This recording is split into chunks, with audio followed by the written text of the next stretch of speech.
નમસ્કાર વિદ્યાર્થી મિત્રો, ફરી એક વખત આપ સર્વેનું હું હાર્દિક સ્વાગત કરું છું. અને આપણે સૌ વાત કરી રહ્યા છીએ ધોરણ 9ના પ્રકરણ નંબર 15 અન્ન સ્ત્રોતોમાં સુધારણા. અને આજે આપણે વાત કરવાના છીએ એમના 7મા ભાગની. તો એ પહેલાં થોડું યાદ કરી લઈએ કે અન્ન સ્ત્રોતોના સુધારણા પાઠની અંદર જે 6ઠ્ઠો ભાગ હતો એમાં આપણે શેના વિશે વાત કરી હતી તે. તો વિદ્યાર્થી મિત્રો, આપણે એમની અંદર વાત કરી હતી વિવિધ સિંચાઈ માટેના કયા કયા સ્ત્રોતો છે એમના વિશે, જેમ કે તળાવ છે, નદી છે, ચેકડેમ છે અને કૂવાઓ. બરાબર છે. આ તમામ મુદ્દાઓ વિશેની ચર્ચાઓ આપણે 6ઠ્ઠા ભાગની અંદર કરી હતી, જે તમે બધાએ સારી રીતે નિહાળી હશે અને તમને સર્વેને યાદ પણ હશે. તો આજે આપણે અન્ન સ્ત્રોતોના સુધારણા પ્રકરણના 7મા ભાગની અંદર કંઈક વિશેષ માહિતી છે એ પ્રાપ્ત કરવાના છીએ. માટે આજનો વિડિયો લેક્ચર પણ આપ સર્વે ખૂબ જ શાંતિપૂર્વક નિહાળો અને એમના તમામ મુદ્દાઓને સમજવાનો પ્રયાસ કરો, કે જેથી કરીને આપણને આજના વિડિયો લેક્ચરની અંદર જે કાંઈ માહિતી પ્રાપ્ત થાય છે એ તમામ માહિતી આપણને સારી રીતે સમજાઈ શકે. તો ચાલો હવે આજના તાસની અંદર પણ કંઈક નવું શીખી લઈએ, કંઈક નવું જાણી લઈએ. આજે આપણે વાત કરવાના છીએ મિશ્ર પાક ઉછેર પદ્ધતિ. મિશ્ર એટલે 2 અથવા 2થી વધારે પાકો હોય એવા પ્રકારની. બરાબર છે. જુઓ, એક જ ખેતરમાં એક સાથે 2 અથવા 2થી વધુ પાક ઉછેરવાની પદ્ધતિને મિશ્ર પાક ઉછેર પદ્ધતિ તરીકે ઓળખવામાં આવે છે. ખેતર એક હોય પણ એ એક જ ખેતરની અંદર એક સાથે 2 અથવા 2થી વધારે પાક આપણે જો ઉગાડીએ તો એ મિશ્ર પાક ઉછેર પદ્ધતિ તરીકે ઓળખાય છે. ભારતમાં ખેડૂતો દ્વારા નીચે દર્શાવેલા પાકોના મિશ્રણનો ઉપયોગ મિશ્ર ઉછેર પદ્ધતિમાં કરવામાં આવે છે. આપણો જે ભારત દેશ છે એમની અંદર ખેડૂતો પોતાના ખેતરની અંદર કેવા કેવા પ્રકારના મિશ્ર પાકોને ઉગાડે છે એમના વિશેની વાત કરીએ તો ખેડૂતો ઘઉં સાથે ચણાની ખેતી કરે છે, એટલે કે ઘઉં અને એમની મધ્યમાં ચણાને પણ ઉગાડે છે. મગફળીની સાથે સૂર્યમુખીને ઉગાડી શકે, કપાસની સાથે મગને ઉગાડી શકે છે, મકાઈની સાથે અડદ ઉગાડે છે, ઘઉંની સાથે રાઈ પણ ઉગાડી શકાય અને ચણા પણ ઉગાડી શકાય, અને બાજરીની સાથે તુવેર પણ ઉગાડી શકાય છે. તો ભારતની અંદર જે ખેડૂતો છે એ ખેડૂતો આ પ્રકારના વિવિધ મિશ્ર પાકોને પોતાના ખેતરની અંદર ઉગાડી અને એમાંથી ઉત્પાદન પ્રાપ્ત કરતા હોય છે.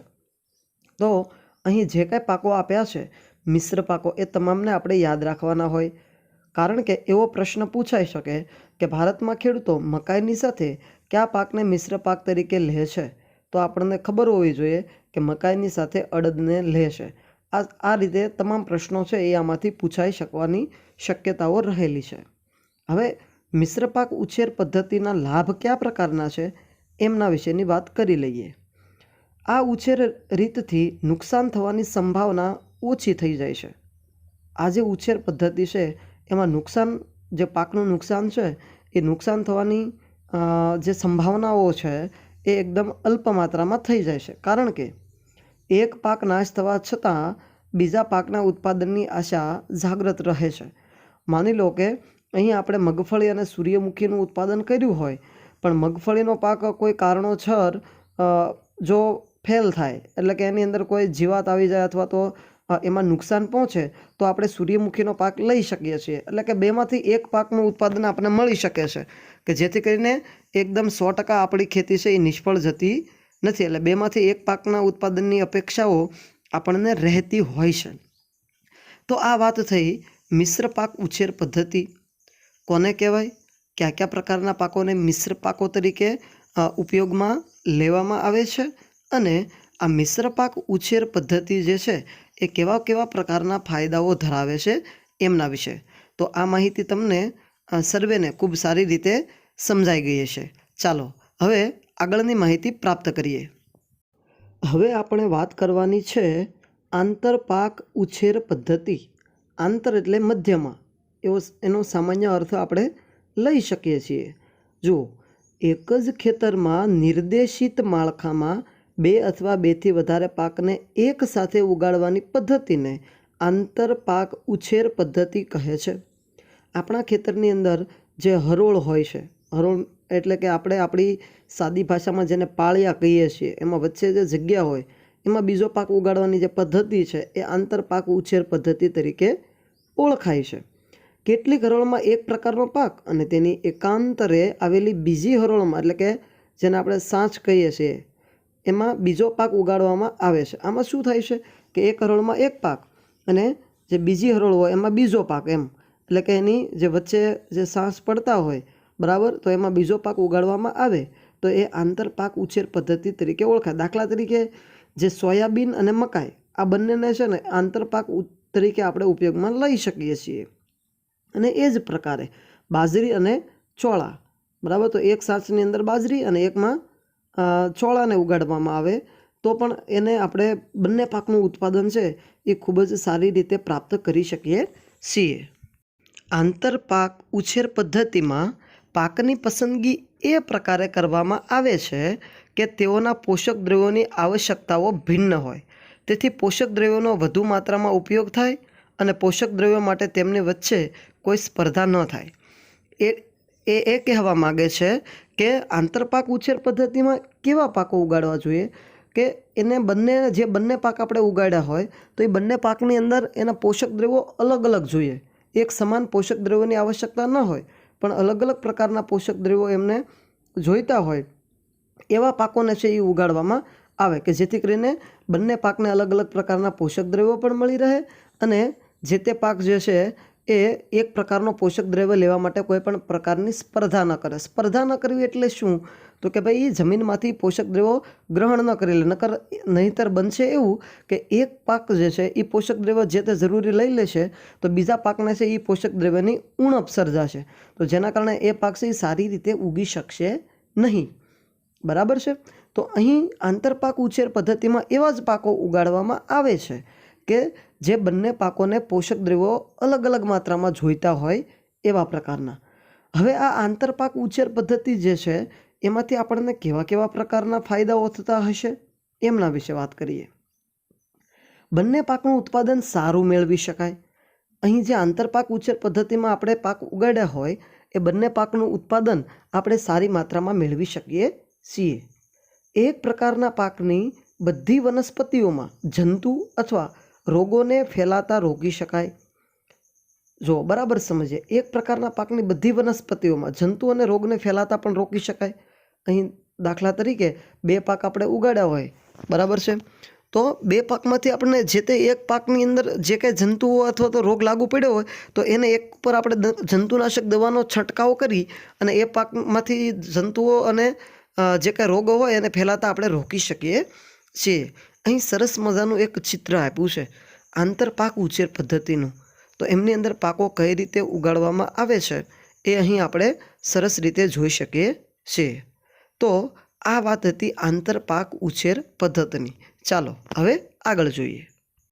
હવે આપણે વાત કરવાની છે પાકની ફેરબદલી, એટલે કે આપણે જે ખેતરની અંદર પાક ઉગાડ્યા હોય છે એ પાકની અંદર એક જ ખેતરમાં અલગ અલગ ઋતુઓમાં અલગ અલગ પાક છે એ લેવામાં આવે છે, એટલે કે એની બદલી કરવામાં આવે છે।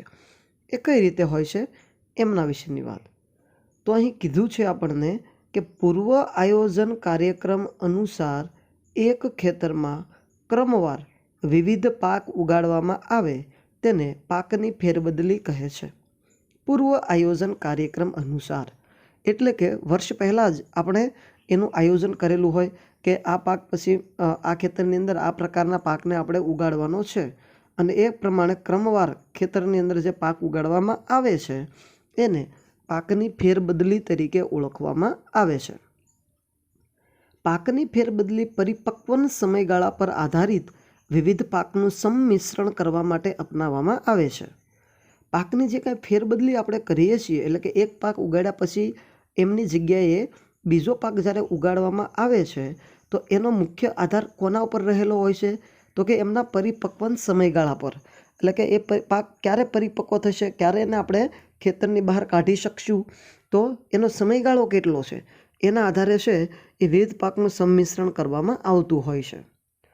સામાન્ય રીતે એક પાક મેળવ્યા પછી વાવવા માટે બીજા પાકની પસંદગી ભેજ અને સિંચાઈ સુવિધાની પ્રાપ્યતા પર નક્કી કરાય છે. સામાન્ય રીતે પાકની ફેરબદલી છે એ કઈ રીતે નક્કી થતી હોય છે? તો કે એક પાક આપણે જે કાંઈ ઉગાડ્યો હોય એ પાકની લીધા પછી પાકની પસંદગી ભેજ અને સિંચાઈ, કે ભાઈ કેવા પ્રકારનો ભેજ પ્રાપ્ત થશે અથવા તો સિંચાઈ માટેનું પાણી હવે પછી આપણે જે પાક ઉગાડવાના છીએ એમને પૂરતા માત્રામાં મળી રહે એમ છે કે કેમ, એના ઉપર આધાર રહે. કારણ કે ઘણી વખત એવું બનતું હોય કે પાકની ફેરબદલીમાં આપણે થોડી ઘણી ભૂલ થઈ હોય તો અમુક પાક એવા હોય કે એને સિંચાઈ માટે પાણીની જરૂરિયાત છે એ વધારે હોય, પણ આપણા કૂવાની અંદર જો પાણી ન હોય તો આપણે એ પાકને પાણી પૂરતી માત્રામાં પાઈ શકતા નથી. તો એના કારણે એ પાક જે છે એમાંથી આપણે જેવું ઉત્પાદન જોઈતું હોય એવા પ્રકારનું ઉત્પાદન આપણને મળતું નથી. તો આ સિંચાઈ ઉપર પણ પાકની ફેરબદલી છે એ ખૂબ જ આધાર રાખતી હોય છે. તો એ પ્રકારે પાકનું ઉત્પાદન છે એ લેવું જોઈએ. જો પાક ફેરબદલી વ્યવસ્થિત રીતે કરવામાં આવે તો એક વર્ષમાં બે કરતાં વધારે પાક ઉગાડી શકાય છે અને સારું ઉત્પાદન મેળવી શકાય છે. જો પાકની ફેરબદલી આપણે વ્યવસ્થિત રીતે કરીએ કે ભેજ, સિંચાઈ, એનું તાપમાન, આ બધી બાબતોને ધ્યાનમાં લઈ અને વ્યવસ્થિત રીતે સુસારું આયોજનપૂર્વક જો આપણે એનું આયોજન કરીએ તો એક વર્ષમાં આપણે 2 અથવા 2થી વધારે પ્રકારના પાકને આરામથી સારા ઉત્પાદન સાથે મેળવી શકીએ છીએ. તો આ વાત છે પાકની ફેરબદલી. તો કઈ રીતે પાકની ફેરબદલી કરવામાં આવે છે અને એના માટે કયા કયા પરિબળોને આપણે ધ્યાનમાં લેવા જોઈએ, એ તમામ બાબતોને આધારે પાકની ફેરબદલીનો મુદ્દો આપણે છે એ તૈયાર કરવાનો રહેશે. ચાલો હવે આગળ જોઈએ. હવે આપણે માહિતી પ્રાપ્ત કરવાની છે નીંદણ એટલે શું, નીંદણના ઉદાહરણ, તેના નિયંત્રણની જરૂરિયાત અને નિયંત્રણની વિવિધ રીતો વિશે. તો ચાલો જોઈએ નીંદણ એટલે શું. તો કે નીંદણ એટલે કૃષિ ઉપયોગી ભૂમિમાં મુખ્ય પાક સાથે ઉગી નીકળતી અનાવશ્યક વનસ્પતિઓ. નીંદણની વ્યાખ્યા બરાબર યાદ રાખીએ કે કૃષિ ઉપયોગી ભૂમિમાં એટલે કે જેમાંથી આપણે આ પાક ઉત્પાદન મેળવીએ છીએ એવી જમીનની અંદર, એટલે એવા ખેતરની અંદર ઉગી નીકળતી મુખ્ય જે કાંઈ પાક ઉગાડ્યો હોય આપણે, દાખલા તરીકે બાજરી, ઘઉં, કોઈ પણ પાક ઉગાડ્યો હોય તો એમની સાથે ઉગી નીકળતી અનાવશ્યક વનસ્પતિઓ. અનાવશ્યક એટલે કે જે બિનજરૂરી વનસ્પતિઓ છે એ તમામ વનસ્પતિઓને નીંદણ તરીકે ઓળખવામાં આવે છે. અહીં ચિત્રની અંદર પણ આપણે જોઈ શકીએ છીએ કે જે પાક ઉગાડ્યો છે એમાં વચ્ચેની બાજુ જે અનાવશ્યક એટલે કે નકામી જે કાંઈ વનસ્પતિઓ છે, ઘાસ છે, એ ઉગી નીકળ્યું છે એ છે નીંદણ. હવે આ નીંદણ છે એ કેવા કેવા પ્રકારના હોય છે એમના વિશે વાત કરીએ. તો નીંદણ છે એ ગાડરિયું હોય. આ ઘાસના નામ છે અલગ અલગ પ્રકારના, જેને ગાડરિયુંને ઇંગ્લિશની અંદર ઝેન્થિયમ તરીકે ઓળખવામાં આવે, પછી ગાજર ઘાસ પાર્થેનિયમ તરીકે ઓળખવામાં આવે, મોથા સાયપેરિનિયસ રોટુન્ડસ તરીકે ઓળખવામાં આવે છે. તો આવા પ્રકારના અલગ અલગ નીંદણ આપણા ખેતરમાં મુખ્ય પાક સાથે ઉગી નીકળતા હોય છે. ગાડરિયું, ગાજર ઘાસ, મોથા વગેરે. નીંદણ નિયંત્રણની વિવિધ જરૂરિયાત. પણ નીંદણનું નિયંત્રણ આપણે શા માટે કરવું જોઈએ, એમની જરૂરિયાત કેવા પ્રકારની હોય છે એમના વિશે જોઈએ. કૃષિ ભૂમિમાં નીંદણ મુખ્ય પાક સાથે સ્થાન, પ્રકાશ તેમજ પોષક તત્વો માટે સ્પર્ધા કરે છે, તેથી પાકની વૃદ્ધિ ઓછી થાય છે. આ કૃષિ ભૂમિમાં નીંદણ જે છે એટલે કે નકામું જે ઘાસ ઉગી નીકળે છે તે મુખ્ય પાક સાથે, આપણે જે કાંઈ મુખ્ય પાક ઉગાડ્યો હોય, બાજરી, કપાસ, ઘઉં, મકાઈ, કોઈ બી, તો એ મુખ્ય પાક સાથે સ્થાન, પ્રકાશ તેમજ પોષક તત્વો માટે સ્પર્ધા કરે છે. એટલે કે આ જે નીંદણનું ઘાસ ઉગી નીકળે છે એ જે તે જમીન હોય એમાંથી પણ પોષક તત્વો એ પણ પ્રાપ્ત કરી લેશે, અમુક ટકા પ્રકાશ પણ પ્રાપ્ત કરી લેશે. તો આ બધું થવાના કારણે શું થશે, તો કે જે મુખ્ય પાક આપણે ઉગાડ્યો છે એમને વિવિધ પ્રકારના જેટલા જરૂરી પોષક દ્રવ્યોની જરૂરિયાત હોય છે એ પોષક દ્રવ્યો એમને પૂરતા માત્રામાં મળી રહેતા નથી. અને એ પોષક દ્રવ્યો કોણ મેળવી લેશે, તો કે નીંદણ, નકામું જે ઘાસ છે એ મેળવી લેશે. તો આપણા જે મુખ્ય પાક ઉગાડ્યો હોય એને જો પૂરતા પ્રમાણમાં પોષક દ્રવ્યો ન મળે તો એના કારણે એની વૃદ્ધિ અને વિકાસ પૂરતા માત્રામાં થતો નથી. અને આવું ન બનવાના કારણે આપણે જે ધાર્યું હોય એવા પ્રકારનું ઉત્પાદન આપણે આ પાકમાંથી મેળવી શકતા નથી. આથી સારી ઉપજ માટે નીંદણને પ્રારંભિક અવસ્થામાં જ ખેતરમાંથી દૂર કરવું જોઈએ. આથી આપણે જો સારી ઉપજ મેળવવી હોય તો પ્રારંભિક અવસ્થાની અંદર, એટલે કે જ્યારે નીંદણ ખેતરની અંદર ઉગે છે એટલે તરત જ આપણે નીંદણને છે એ ખેતરમાંથી દૂર કરવું જોઈએ, કે જેથી કરીને એ પોષક તત્વો પ્રાપ્ત ન કરે એ પહેલાં જ આપણે નીંદણને દૂર કરીએ તો આપણા મુખ્ય પાકને છે એ જરૂરી માત્રામાં પોષક દ્રવ્યો સરળતાથી મળી શકે. તો આ છે નીંદણ નિયંત્રણની જરૂરિયાત. શા માટે એનું આપણે નીંદણ કરવું જોઈએ તે. હવે જોઈએ નીંદણ નિયંત્રણની વિવિધ પ્રકારની રીતો. તૃણનાશક એટલે કે નીંદણનાશક રસાયણનો છંટકાવ કરવો. તૃણ એટલે કે ઘાસ. જો આ જે તે નકામું ઘાસ ઉગે છે એને આપણે દૂર કરવા માટે આપણે તૃણનાશક જે રસાયણ હોય એનો છંટકાવ પણ કરી શકાય. યાંત્રિક રીત દ્વારા નીંદણને દૂર કરવું.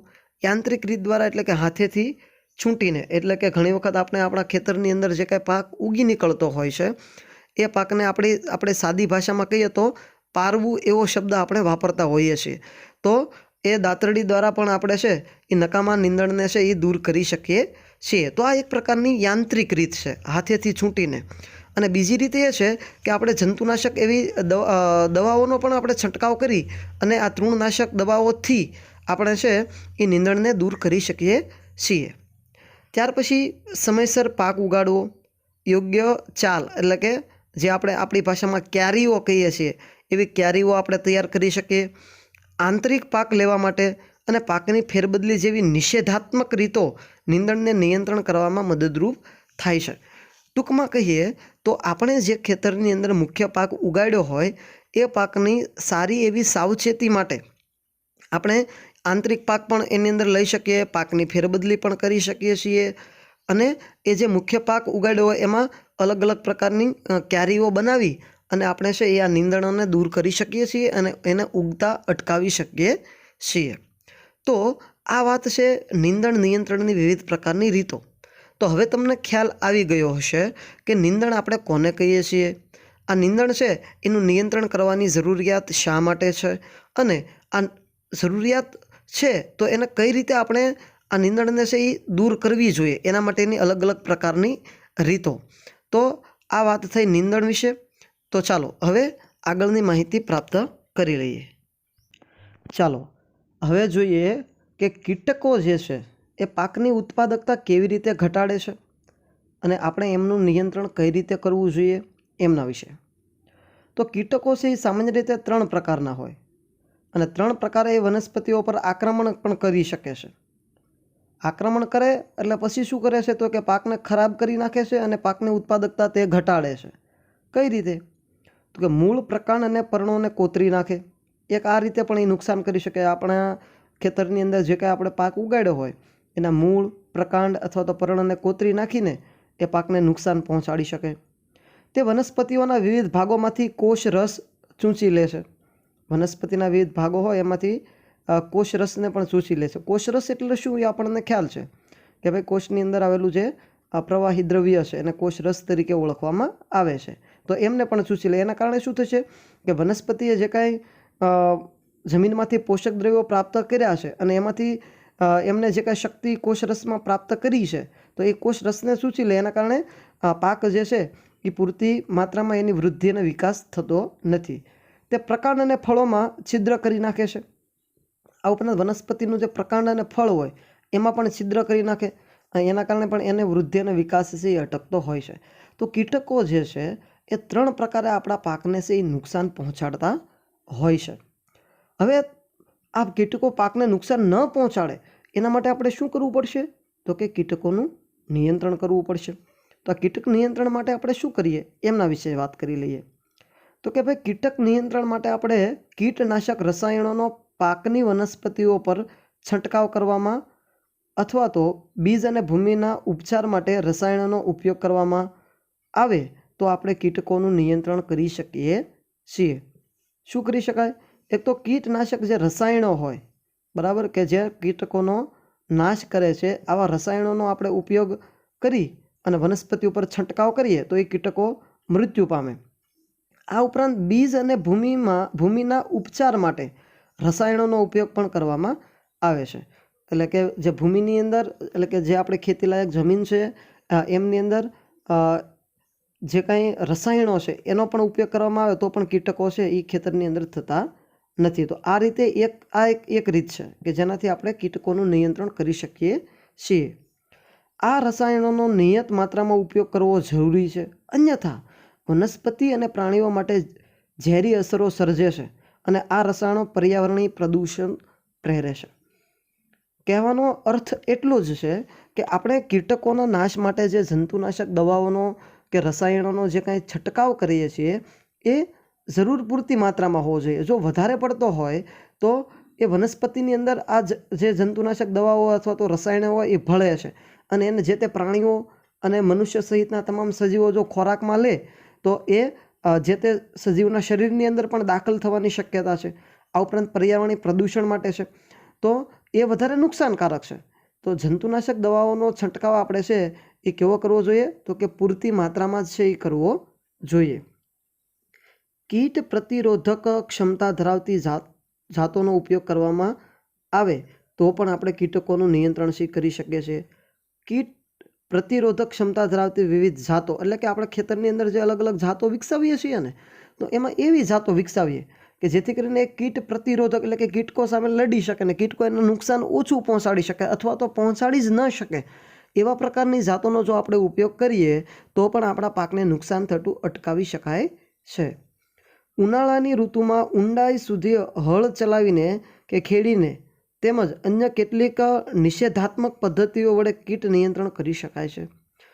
ખાસ કરીને જે ઉનાળાની ઋતુ હોય એ દરમિયાન આપણને ખ્યાલ છે કે તાપમાનનું પ્રમાણ વધારે હોય, ગરમીનું પ્રમાણ વધારે હોય, તો એવી ઋતુની અંદર જે છે એ આપણું જે ખેતર હોય એમાં હળ ચલાવીને છે એને ઊંડે સુધી આપણે ખોદીએ એ એક રીત છે. અને કેટલીક નિષેધાત્મક પદ્ધતિઓ વડે પણ આપણે આ કીટકો જે છે એનું આપણે નિયંત્રણ છે એ કરી શકતા હોઈએ છીએ. તો કીટકોનું નિયંત્રણ કરવું ખૂબ જ આવશ્યક છે. શા માટે? તો કે આપણા ખેતરની અંદર જે પાક છે એના સમૃદ્ધિ માટે, એના વિકાસ માટે, એની સારી ઉપજ માટે અને એને થતું નુકસાન અટકાવવા માટે. તો આ તમામ બાબતોને જો આપણે ધ્યાનમાં લઈશું તો આપણે કીટકોનું નિયંત્રણ પણ કરી શકશું, આપણા ખેતરમાંથી સારું એવું પાક ઉત્પાદન પણ આપણે મેળવી શકીશું. ચાલો હવે આગળ જોઈએ. હવે આપણે વાત કરવાની છે કે કૃષિ ઉત્પાદનને નુકસાન કરતા વિવિધ પરિબળો અને તેનાથી શું નુકસાન થાય છે પાકને એમના વિશે. તો કે કૃષિ ઉત્પાદનને નુકસાન કરતા વિવિધ પરિબળો વિશે વાત કરીએ કે કૃષિ ઉત્પાદનના વિવિધ પરિબળો કયા કયા પ્રકારના નુકસાન કરી શકતા હોય છે એ. તો એક તો વિવિધ જૈવિક પરિબળો હોય અને વિવિધ અજૈવિક પરિબળો. એટલે કે બે પ્રકારના પરિબળો જે છે એ કૃષિ ઉત્પાદનને નુકસાન પહોંચાડે છે. તો જૈવિક પરિબળો તરીકે એમાં સજીવોનો સમાવેશ થાય. તો એમાં ખાસ કરીને કીટકો, ખોતરીને ખાનારા વિવિધ પ્રાણીઓ દાખલા તરીકે ઉંદર, પછી પક્ષીઓ, ફૂગ, ઈતરડીઓ અને જીવાણુઓ. તો આ તમામ જૈવિક પરિબળો, જૈવિક ઘટકો છે કે જે કૃષિ ઉત્પાદનને છે નુકસાન પહોંચાડતા હોય છે. તો હવે અજૈવિક પરિબળો અથવા તો ઘટકો છે એ કેવા પ્રકારના હોય કે જે પાકને નુકસાન પહોંચાડે? દાખલા તરીકે ભેજ અને તાપમાન. તો હવે આપણને એવો સવાલ થાય કે ભેજ અને તાપમાન તો ભાઈ પાકના ઉત્પાદન માટે ખૂબ જરૂરી છે, તો એ કઈ રીતે નુકસાન પહોંચાડતું હોય? તો ઘણી વખત એવું બનતું હોય કે ભેજનું પ્રમાણ અને તાપમાનનું પ્રમાણ જો વધારે માત્રામાં હોય તો એ પાક છે એ એમ કહી શકાય કે સુકાઈ જવાની ક્ષમતા એમાં વધી જાય અને એમનું જે કાંઈ વૃદ્ધિ અને વિકાસનું કાર્ય છે એ અટકી જતું હોય. તો ભેજ અને તાપમાન પાકને અનુકૂળ હોય એવા પ્રકારનો હોય તો કોઈ પ્રોબ્લેમ આવતો નથી. આ પરિબળોને કારણે ગુણવત્તામાં ઘટાડો થાય, વજનમાં ઘટાડો થાય, નબળી અંકુરણ ક્ષમતા થાય, નીપજનો રંગ દૂર થવો. આ કારણોથી ઉત્પાદનની બજાર કિંમત ઘટે છે. કે ભેજ અને તાપમાનના કારણે જો વધારે હોય તો શું થાય?